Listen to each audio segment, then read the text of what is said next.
everyone, it's Michelle Caruana from Play Cafe Academy, and in today's video, I want to share with you 5 things I still do myself in my indoor playground business as the owner.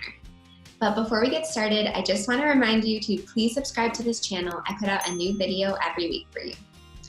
All right, so in an earlier video, I discussed 7 things I no longer do in my indoor playground business as I've grown and matured as a business owner. I referenced Michael Hyatt, who in many of his books and programs continuously refers to designing your ideal days and weeks with his concept of the desire zone. Operating within your desire zone, as he describes it, simply means you're spending the bulk of your time doing both what you love and what you're good at.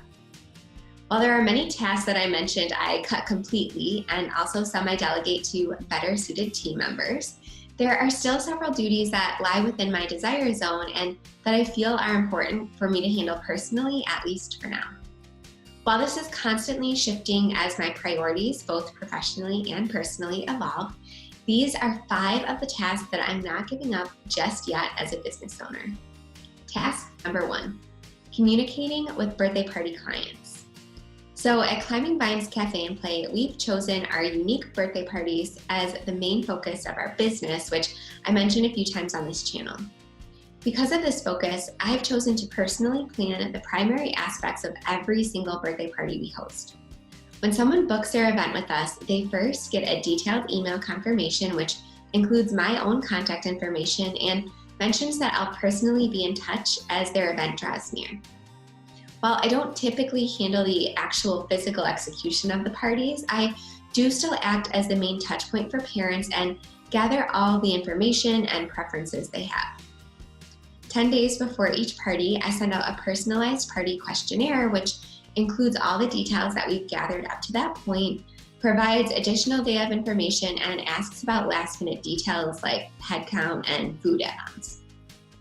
I answer all the questions that the host may have in response to that email, and after some back and forth communication, sometimes a lot, I record all of their event information on what we call a party prep sheet. Based on clients' choices, I make a list for all of our vendors, including catering, party supplies, balloons, paper products, you name it. We will usually have a team member complete the actual shopping and also organize all the supplies so that they're grouped by parties. Since we can have up to 6 all-inclusive events every single weekend, this organization is essential. The party prep sheet that I mentioned is an extremely detailed document, I think it's 6 pages, that allows any of our party hosts to execute the event to the exact specifications of the parents, really leaving no stone unturned. This has allowed me to have most weekends free, yet still feel confident that we're delivering an above and beyond birthday party experience every single time. After the party, we send a survey to each hosting family. If they have feedback, whether it's positive or negative, I prefer to follow up personally. This really closes the loop on the client's experience with us and makes sure they know I truly care about their child's special day. This process has led to a significant number of repeat bookings from the same family and consistent referrals from past parties. Not only is planning these parties something I excel in, but I also take great joy in it. Event planning is actually how I got into this business in the first place, so I'm more than happy to take on this task. If I'm ever feeling overwhelmed with the details, I know I have amazing team members that I can lean on, which brings us to task number 2, overseeing hiring and firing. So again, speaking of our amazing team members, another task I have chosen to have a hand in is our hiring and firing process. While I do leave the final decision up to our manager, I prefer to write out the job posts and descriptions and also filter through resumes and applications before bringing anyone in for an interview. Having spent several years doing this myself, it's easy for me to spot red flags on applications and also find diamonds in the rough. Since we have most of our standard operating procedures documented and optimized, I really prefer to hire based on personality and enthusiasm rather than experience. I also make sure that I personally welcome each employee to our team and touch base with them frequently to check in and gather feedback on how we can improve as a company and how I can improve as a leader. Task number 3, dream up new initiatives. So another task that lies in my current desire zone is navigating the overall direction of the business, and coming up with new ways to best serve our community. Since I no longer spend time doing the 7 things I mentioned in my last video, my time and energy are freed up to research what our ideal clients really want and need and figure out a way to integrate that into our business model. A great example of this is when I noticed that our birthday party bookings were definitely slowing down in the summer. When I asked a few customers about this, they mentioned that they did love our events and our attention to detail, but really preferred that their summer party be outside at their home since many of the backyards around here have pools. When I began noticing this, we started offering mobile events where we would bring food, decorations, and activities and party hosts to the children at their actual house, and it was a huge hit. Another example is our events. So we're always adding fun new events that allow customers, especially working parents with limited weekday availability, to visit us outside of open play hours and get an enhanced experience through a themed event, class, or activity. But if I were still doing every task in my business, I would not have nearly enough time to do as much innovation or research. Our events are at climbingvinescafe.com/events if you want to check them out. Task number 4, connecting with customers. So when it comes to knowing how to innovate and what to offer, it all starts with forging a genuine connection with customers. It's for this reason that I love interacting with our customers in person when I can, but also on social media. I choose to work parties, events, and even open play sometimes when my family schedule allows it, so I can stay involved and aware of what's happening in the day-to-day.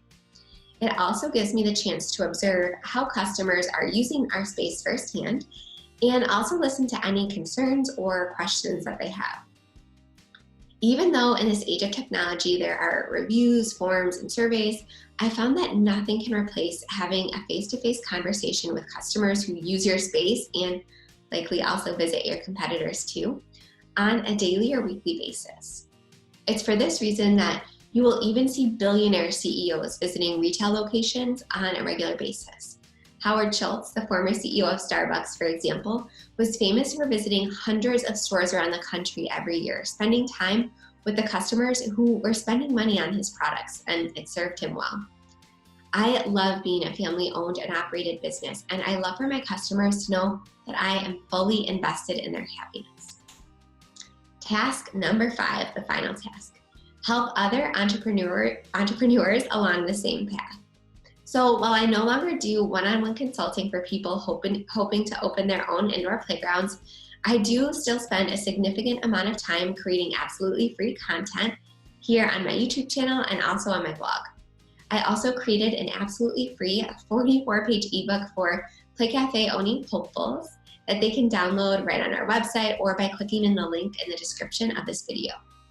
If someone consumes that free information and decides they would still like to move forward with their plans, I also have an online program called Play Cafe Academy where I help entrepreneurs get from daydream to opening day in less time and with less stress than they ever thought possible. While I was researching this whole Play Cafe business model, there was not a lot of information out there. There was actually really none. Current owners really kept all of their secrets close to their vest, and I don't blame them. They're hard. And it's hard once you've worked for years and years to establish a profitable business to not want to give those secrets away for nothing. Even those owners that charge a consulting fee, they're still kind of giving away the secrets that they worked so hard for, and it's very easy as a business owner to get a little smug and protective of your own research and development. When it came time to open my own business, I wound up making a ton of mistakes, and I mean a ton of mistakes, simply because I didn't know any better and there wasn't any information. So when I started getting emails and calls to consult for other Play Cafe owners or potential owners, I realized I just couldn't keep all this information that I had learned to myself. While it's easy for me to feel like an imposter or that there are other business owners more qualified than me to share this information, I know that there's a 4 years ago me sitting at work somewhere waiting for the next idea to jump out at them. And honestly, I do not want to see one more business close because someone who's walked before them didn't share any information. So I always thought, why not just share it myself now that I've been there, done that? But my time is valuable. I have 2 little kids and also run another business, so I don't have 12 hours to spend hand-holding each prospective owner through the process. And let me tell you, it will take at least 12 to 24 hours of paid one-on-one consulting time to even break the surface of the information you need, not including documentation. At the average rate of $100 to $200 per hour, imagine what you could end up paying for just a hint of education. PCA is broken down into 8 modules where I cover everything from writing your own business plan to choosing a location and signing the right lease to organizing your streams of revenue and much, much more. Students go through these modules at their own pace, and I don't have to take the time to walk my students through the program because it's all there, easily accessible for them. This allows me to help other entrepreneurs along their path while also reserving the time and energy I need for my family, my other commitments, and growing my business. Overall, this business model can truly be whatever the owner wants it to be. I know many Play Cafe owners who choose to do every single task inside of their business themselves, and it works for them, again, because we all have different desire zones. I feel very lucky that I've learned over the years what my strengths and my weaknesses are and can design my ideal weeks accordingly. If I was still burning the candle on both ends, trying to tackle every single task in my business myself, I would be doing myself, my family, and my customers a major disservice. So again, those are the 5 tasks that I still do myself inside my business. And if you want to check out the free resources I mentioned or Play Cafe Academy, I included the link to check them out in the description of this video.